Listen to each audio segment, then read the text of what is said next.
क्या आपको पता है कि इतिहास में हर सुपर पावर ने अफगानिस्तान को जीतने की कोशिश की है और हर बार हार गई? अलेक्जेंडर द ग्रेट से लेकर अमेरिका तक इस जमीन ने सेनाओं को तोड़ा है, अर्थव्यवस्थाएं खाली की हैं और पूरी की पूरी विदेश नीतियां बदल दी हैं। लेकिन ऐसा क्यों है? क्या ये सिर्फ जगह की बात है, खनिज संसाधनों की, या कुछ ऐसा है जो आज तक कोई समझ ही नहीं पाया? अफगानिस्तान सिर्फ लैंडलॉक नहीं है, ये पावर के बीच में फंसा हुआ है। चीन, पाकिस्तान, ईरान और बस कुछ ही मील दूर रूस और भारत। ये एक ऐसा स्थान है जहां से पूरे एशिया की चालें तय होती हैं। लेकिन असली बात, अफगानिस्तान की जमीन खुद एक हथियार है।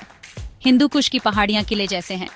यहाँ के गांवों में खिड़कियों की जगह बंदूक की स्लिट्स होती हैं। एक तरह से अफगानिस्तान पर हमला करना मतलब शतरंज खेलना, लेकिन हर चाल पर बारूद बिछाए। ब्रिटिश और रूसी ग्रेट गेम के बारे में तो आपने सुना होगा, लेकिन बहुत कम लोग जानते हैं कि अफगानिस्तान कभी शतरंज की बिसात नहीं था।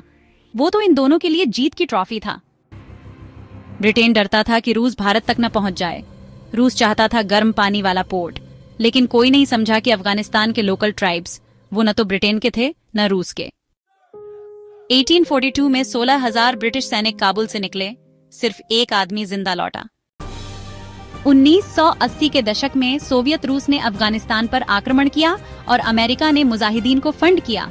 इसे ऑपरेशन साइक्लोन कहा गया, जो CIA का अब तक का सबसे महंगा मिशन था। लेकिन आज की सच्चाई क्या है? वही मुजाहिदीन अब टूटकर तालिबान बन गए और उन्हीं पहाड़ों से अमेरिका के ड्रोन भी गिराए गए। पर अब लड़ाई सिर्फ विचारधारा की नहीं है।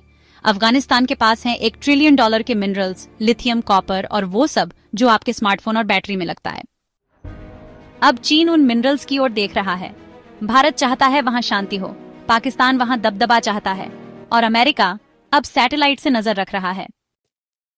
तालिबान ने अफीम बैन कर दी है, पर सैटेलाइट्स बता रहे हैं कि खेती अब भी हो रही है चोरी छुपे।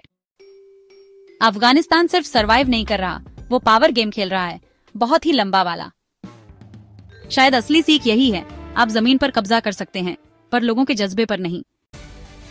अगर आपने कुछ नया सीखा तो वीडियो को लाइक और शेयर जरूर करें, क्योंकि अगला ग्रेट गेम शायद शुरू हो चुका है।